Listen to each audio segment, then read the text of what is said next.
새해가 되면 크고 작은 실천의 다짐을 많이 해봅니다. 미혼자들에게는 결혼의 꿈을 꾸기도 하고 금연, 금주, 건강을 위하여 결단을 하기도 합니다. 올해는 반드시 이루겠다고 지키겠다고 마음먹는 것이 새해라고 하는 것입니다. 그러나 작심삼일이라고 시간이 지나면서 다짐했던 말이 무색할 정도로 쉽게 결심이 끝나는 경우도 종종 있습니다. 학생이 새해를 맞이하여 정말 공부 열심히 하려고 표를 써붙이죠. 열공, 열심히 공부하자.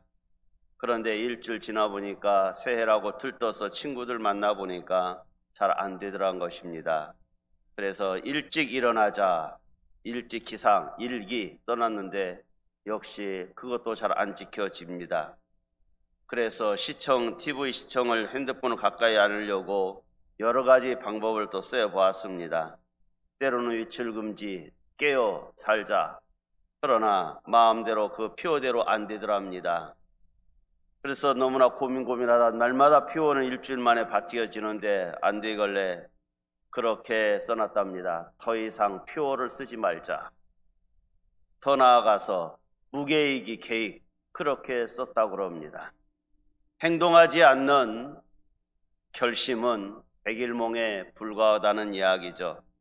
우리는 목표는 도달하기 위해서 세우는 것이고 결심이라고 하는 건 지키기 위해서 하는 것입니다. 결심이 결실되기 위해서는 결심이 스스로 잘 이것이 될 수 있도록 스스로 자신을 구속해야 될 것이고 가족이나 친족들이나 친구들에게 자기의 결심을 말하는 것이 좋다고 합니다. 심리학자인 스티븐 헤이스는 학생들을 상대로 해서 학기 초에 그렇게 세 분류를 했답니다. 하나는 이번 학기에 자기의 목표 점수를 말하라고 하는 한 그룹을 만들어서 목표 점수를 말하게 하고, 또 한 그룹은 목표 점수에 대한 마음으로 다짐해 보라고 했고요. 마지막 세 번째 분류는 그냥 어떠한 목표 점수에 대해서 요청하지 않았답니다. 한 학기가 지나고 나서 결과를 놓고 보니까 자기가 사람들에게 내 학점 목표를 정했던 아이들은 그 목표에 거의 다 도달을 했더랍니다. 그러나 마음으로 다짐하거나 그저 무계획으로 살았던 학생들하고는 차이점이 없다는 걸 발견했다는 거죠. 그만큼 마음의 생각을 다른 사람들에게 공개하는 것이 중요하다는 것을 말하고 있는 거죠. 남에게 내가 이런 결심을 했습니다 라고 그렇게 말한다고 하는 것은 스스로 지키려고 하는 노력이 열심히 있었다는 걸 알 수가 있습니다. 결심이라고 하는 것이 결실 맺으려고 한다면 결심을 이루기 위해서는 절박함이 있어야 되더라는 거죠. 다시 말하면 충격요법이 있으면 이 결심이 결실로 잘 맺어지더라는 것입니다.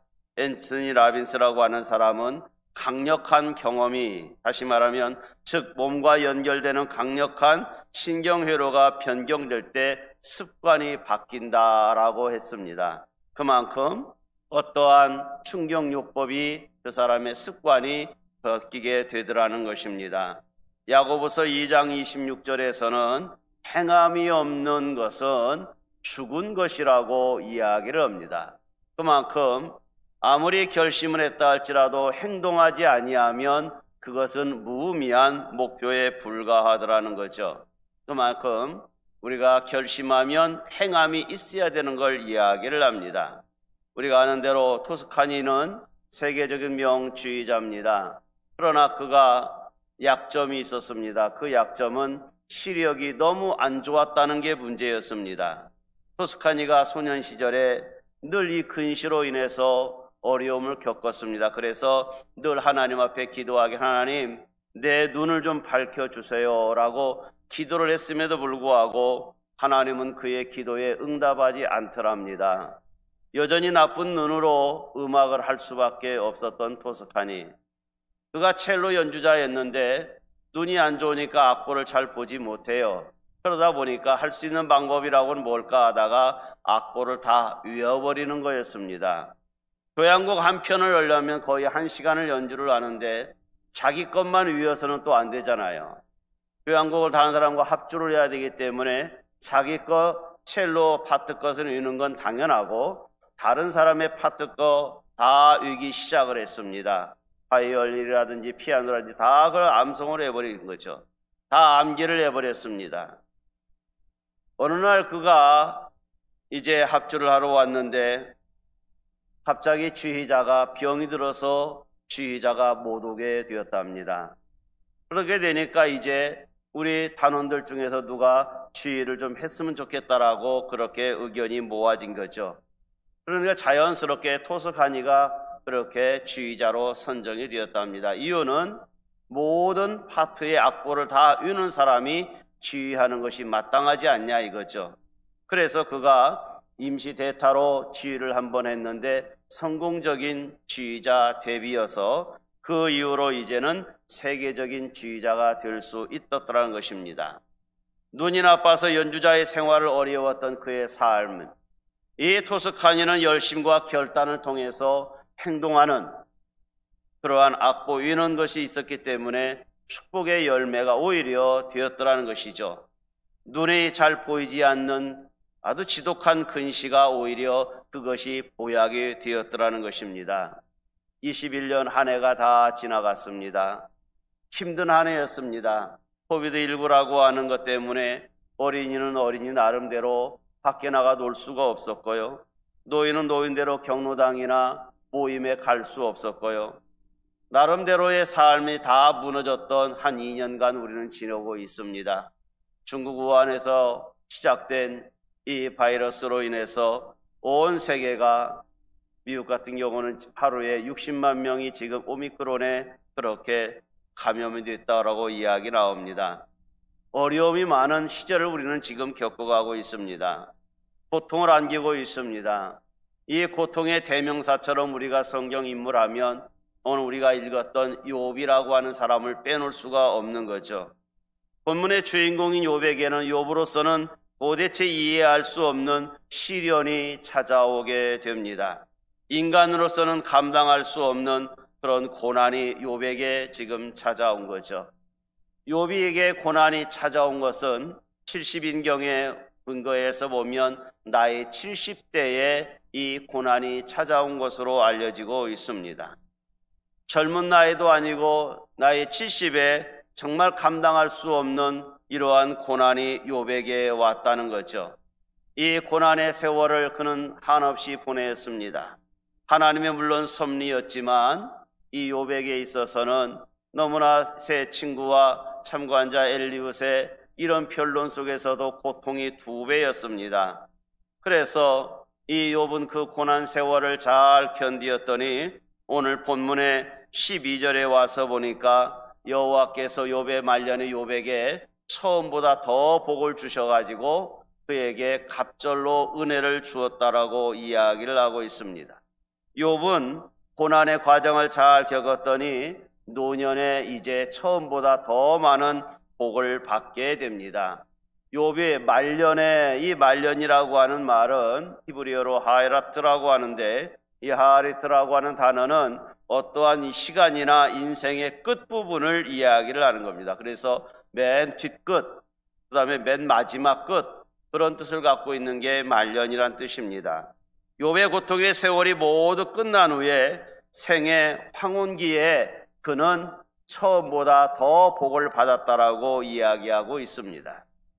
초년에 물론 욥은 복을 많이 받은 사람입니다. 어떤 사람은 초년에 험한 세월을 보내고 죽을 고생을 하다가 말년에 복을 받는 사람이 있는가 하면 욥 같은 경우는 처음부터 복을 많이 받았습니다. 그가 얼마나 복을 많이 받았는가 하면 1장 2절과 3절에서 그에게 아들 7과 딸 3이 태어났고 그의 소유물들을 보면 양이 7,000마리, 낙타가 3,000마리, 소가 500규리게 1,000마리나 되고 암나귀가 500마리고 종도 많이 있었고 아이 초년에 정말 많은 복을 받았습니다. 자녀의 복뿐만이 아니라 재산의 물질의 복도 받은 것이 바로 욥입니다. 물론 부모님한테 물려받은 재산도 물론 있었겠죠. 그러나 부모님이 아무리 재산을 많이 물려주었다 할지라도 그것을 유지하고 관리할 때는 그거 쉽지는 않습니다. 이를 불문하고 이 욥에게 있어서는 나의 초년병 때에 이제 그가 10 자녀를 두고 재산이 많은 걸 보면은 잘 키우고 재산 관리를 잘 했으므로 복받은 자였다는 걸 알 수가 있습니다. 그러나 어느 날 갑자기 이 사탄이 하나님 앞에 시기하기 시작을 했고 하나님 허락하에 이제 욥은 고난이 시작되었습니다. 시간이 가면 갈수록 그의 고난은 사람이 감당할 수 없을 정도로 피와 짱으로 자기 몸을 긁을 정도로 죄를 뿌려서 진물에 그렇게 가려움을 해결할 정도로 그런 고난이 욥에게 온 거죠. 초년에 복을 받았지만 이제 중년 때가 되어져서 많은 고난의 세월을 보낼 수가 없습니다. 상상할 수 없는 힘든 세월을 보내면서 욥기서 25장 1절에 보면 그러나 내가 가는 길을 하나님 그가 아시나니 나를 단련하신 후에는 순금같이 나올 것이라고 이야기하고 그가 태어난 것조차도 죽음조차도 오히려 사모할 정도로 내 마음이 뼈를 깎는 고통을 겪느니 차라리 죽는 것이 숨이 막히는 것이 내가 택하는 게 올 것 같습니다 할 정도로 차라리 죽여달라고 그렇게 할 정도로 고통이 심했던 것을 알 수가 있습니다. 그러나 이러한 고난을 잘 겪었더니 그의 신앙으로 잘 견디었더니 말년에는 이제 갑절의 은혜를 받게 되는 거죠. 영그러진 삶, 다시 말하면 초년과 중년이 지나고 말년에 있어서 아름다운 삶의 결실의 열매를 맺히게 되는 것이 욥이었습니다. 고난을 통해서 욥의 자신이 나는 연약한 자였기 때문에 내가 전에는 귀로만 하나님을 들었더니 이제는 눈으로 봅니다라고 신앙 고백하고 회개하는 것 같이 나타나서 겸손하게 하나님의 엎드림을 알게 되는 것이 욥의 심오한 진리를 알 수가 있습니다. 욥의 말년에 그가 초년보다 갑절로 은혜를 주게 됩니다. 말년에 10남매의 자녀를 또 얻게 됩니다. 아들뿐만 아니라 특히 딸들을 3딸을 주면서 여미마라고 하는 딸을 첫째 딸을 주었는데 뜻은 비둘기란 뜻입니다. 비둘기는 상징하는 게 순결의 축복을 이야기를 하죠.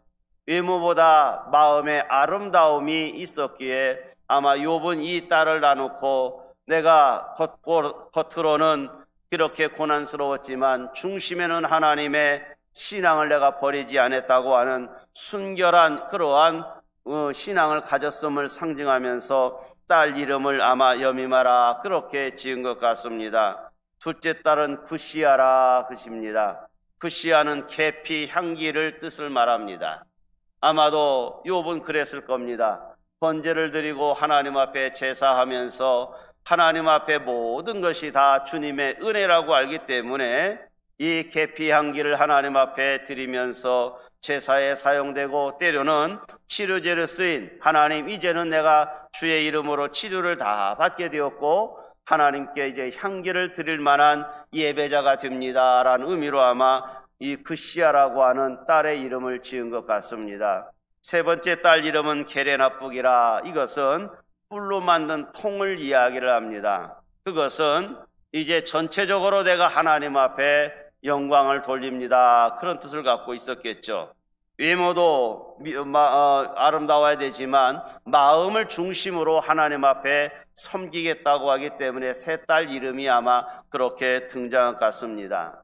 근데 이 세 딸이 그저 자기 집에서만 이쁜 딸이 아니라 나라에서도 이쁜 딸인 것 같습니다. 그래서 아름다운 딸들이었고 미인이라고 소문이 난 것 같습니다. 그래서 욥기 오늘 15절에 보면 모든 땅에서 욥의 딸들처럼 아리따운 여자가 없었다라고 이야기합니다. 그것은 내면도 외모도 출중했다는 걸 알 수가 있고 이 딸들에게 오라비들처럼 기업을 주었다고 하는 것은 당시에 여인들에게는 재산 분할이 없었을 때인데도 이러한 재산 분할을 했다고 하는 걸 보면 욥이 얼마나 갑절의 은혜를 받았는가를 알 수가 있습니다. 외모 지상주의 시대에 아마 이 딸들이 있다고 하면 인기가 대단했겠죠. 베드로전서 3장 5절과 6절에서 휴원하기를 이야기를 합니다. 거룩한 부녀들도 어떻게 해야 되느냐? 첫째, 남편에게 순종하기도 하지만 아브라함을 주라 순종한 것 같이 두려운 일에도 놀라지 아니하고, 그렇죠. 하나님의 이름을 갖고 살아가는 자가 바로 아브라함의 믿음의 자녀라고, 그리고 그의 아름다움은 믿음에서 난다는 걸 알 수가 있는 걸 보면, 이 세 딸도 여미마나 부시아나 게레나북도 아마 아버지처럼 믿음대로 잘 신앙생활했다는 걸 알 수가 있는 거죠. 그렇기 때문에 그들의 아름다움이, 겉으로 아름다움, 속 아름다움이 동시에 있었다는 걸 알 수가 있는 거죠. 잠언서 31장 30절에 고운 것도 거짓되고 아름다운 것 되나 오직 여호와를 경외하는 여자는 칭찬을 받을 것이라고 했던 것처럼, 아마 욥의 이 세 딸들도 그렇게 내면 속에서 믿음의 신앙을 아버지 걸 이어받았기 때문에, 여호와를 경외함이 있었기 때문에 아리따움이 소문이 난 것 같습니다. 욥에게 있어서 이제 고난을 겪은 것이 시간을 지나놓고 보면, 지난날 우리는 이야기를 할 때 과거였고 왕년에라고 쉽게 이야기하잖아요. 그러면서 우리는 잠깐이라고 하는 단어를 생각해 봅니다. 성경은 고난을 갖다가 잠깐이라고 이야기를 합니다. 고난이 당하면 당할수록 그 시간이 깊어진 것 같지만, 시간 지내놓고 보면 오히려 잠깐 지나간 거 하나의 과정이었다는 걸 알 수가 있습니다. 코로나19가 지금 2년째 계속되고 있습니다. 시간 지나고 우리가 보는 날에, 그때는 뭐 엄청난 시간인 것 같이 지금 우리가 보내지만, 시간이 지나고 이 고난이 지나고 나면은 우리는 정금같이 나올 것을 우리는 믿습니다. 그렇기 때문에 우리는 감당할 수 있는 거고, 지금은 어찌 보면 알곡과 쭉정이를 구분하는 고난의 시간인데도 모르겠습니다. 그러므로 우리는 이 고난 속에서도, 이 코로나19라고 하는 이 상황 속에서도 잘 견디시고 훗날의 간증거리를 만드는 우리 교우들이 되기를 축복합니다. 로마서 5장 3절과 4절에서 다만 이뿐 아니라 우리가 환난 중에도 즐거워하라고 이야기합니다. 이는 환난은 인내는 연단은 소망을 이루는 줄 알미라고 하나님께 우리는 이야기할 수 있는 거죠. 하나님, 이 환난 중에도 우리가 즐거워할 수 있는 것은, 환난은 인내의 신앙을 만들어주고, 인내는 우리를 연단하게 만들고, 이 연단은 하나님 나라의 소망을 꿈꾸게 하는 줄 우리가 안다라는 것입니다. 그러므로 오늘 성도 여러분, 이 코로나가 지금도 계속되고 있지만, 여러 가지 사업과 삶의 환경이 어렵지만 낙심하지 말기를 바랍니다. 올 한 해 또 세월은 흘러갈 것입니다. 그리고 이것이 정복될 날이 올 것입니다. 절망에 빠져 손을 늘어뜨리지 마시기를 바랍니다. 아무리 최악의 상황이라 할지라도 주님께서 배후에서 역사하고 있습니다. 욥기서 전체를 보면 어찌 보면 해피엔드로 끝나는 것을 우리가 말하려고 하는 것이 아닙니다. 이 욥기서가 우리에게 주는 교훈은 끝에 가서 잘 먹고 잘 살았더라 이 말하려고 욥기서를 우리에게 하나님이 쓴 게 아니라, 이 욥기서를 우리에게 쓰신 목적은 다른 게 아닙니다. 욥처럼 그렇게 고난이 있고 어려움이 많이 있다 할지라도 배후에서 이것을 지켜보고 계신 하나님이 있더라는 거죠. 그러므로 하나님의 섭리 속에, 하나님의 주권 속에 있는 역사가 이루어지고 있다고 하는 걸 알려주기 위해서 욥기서가 기록된 거 아니겠습니까? 그러므로 우리는 견딜만 합니다. 하나님의 주권을 믿으시기를 바랍니다.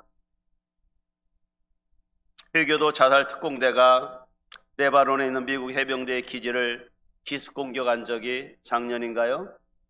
재작년인가? 그래서 미군들이 한 200여 명이 그렇게 사상자가 발생한 사건이 있습니다.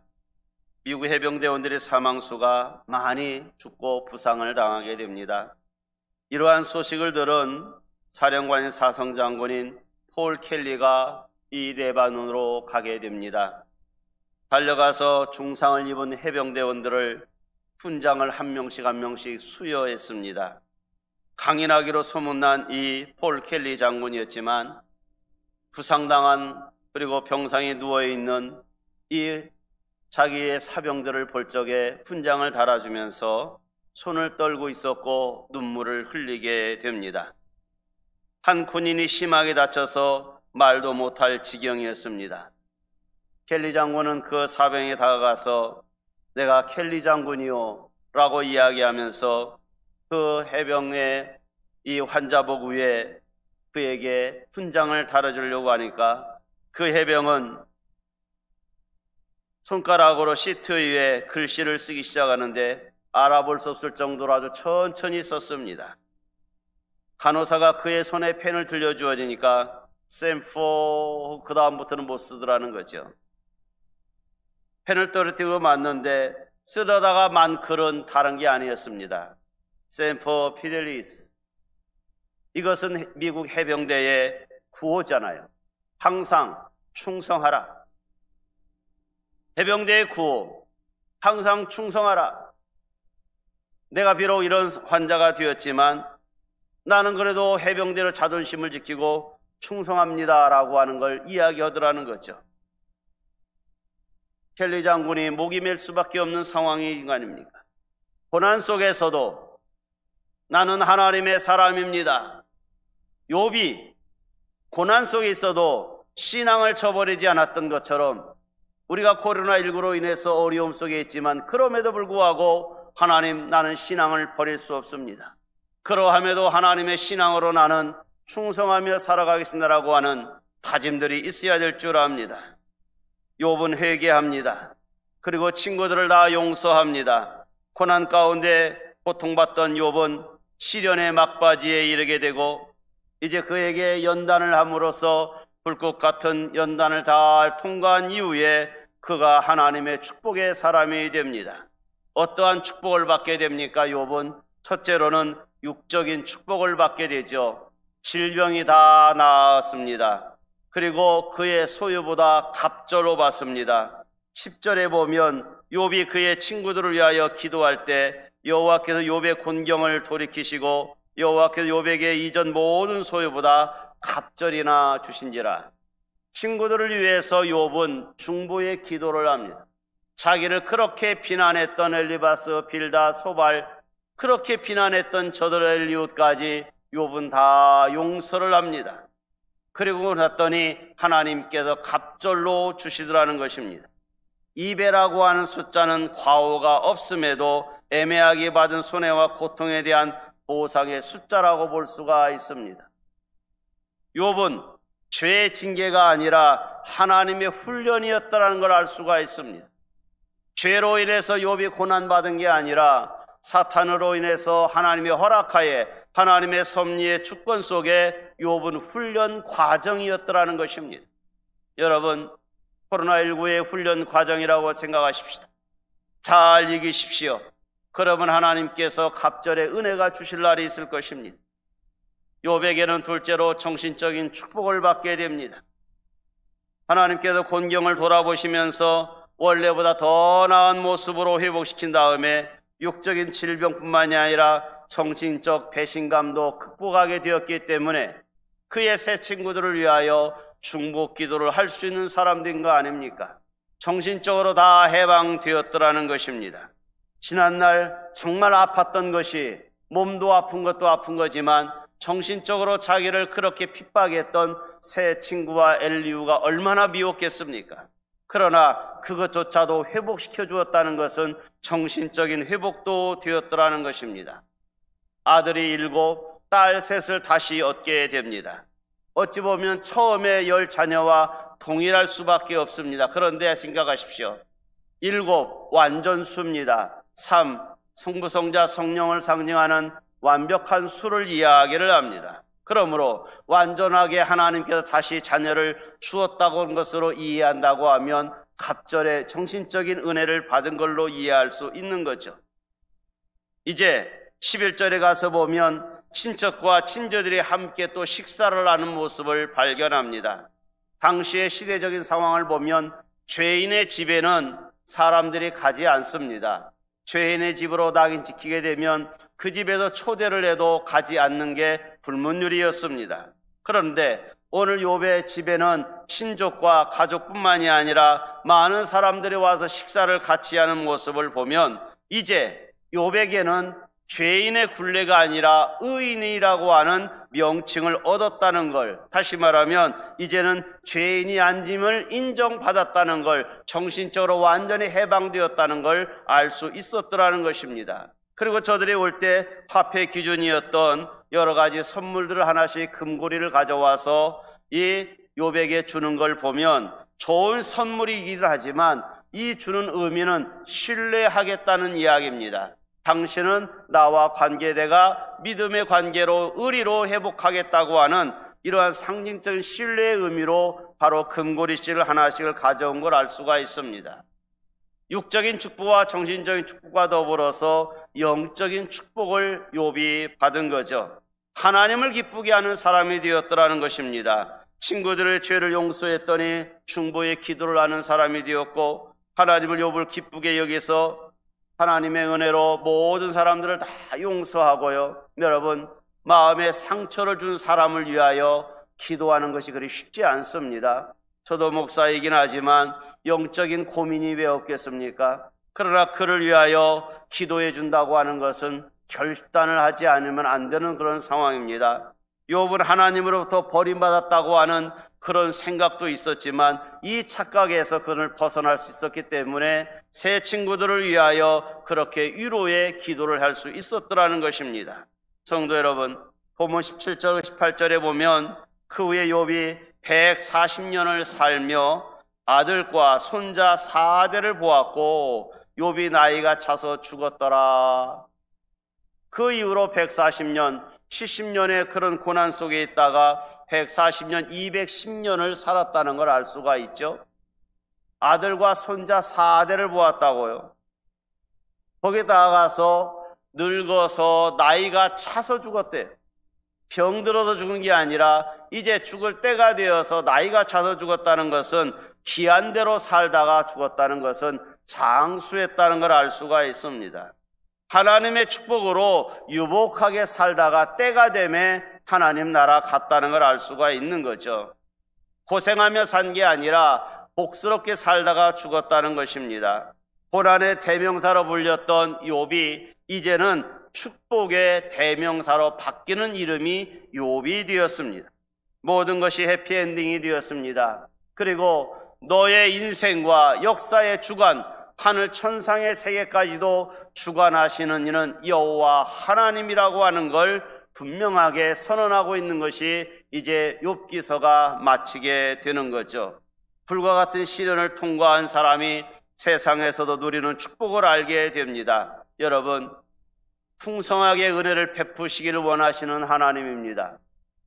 욥에게 그렇게 베푸셨습니다. 하물며 오늘 우리도 이렇게 어려움 속에서 신앙생활하고 있는 저와 여러분도 하나님 위에 축복하지 않겠습니까? 여러분, 고난은요 축복을 불러오는 전주곡에 불과합니다. 그러므로 이기십시오. 그리고 힘을 내십시오. 지금 고난의 직면에 있다 할지라도 하나님께서 섭리하고 있습니다. 여러분 배후에 하나님이 계십니다. 겪는 고생 잘 이기시기를 바랍니다. 축복을 예비한 줄 알고 올 한 해도 인내하면서 하나님의 회복의 때를 기다리면서 신앙의 끈을 놓지 마시기를 바랍니다.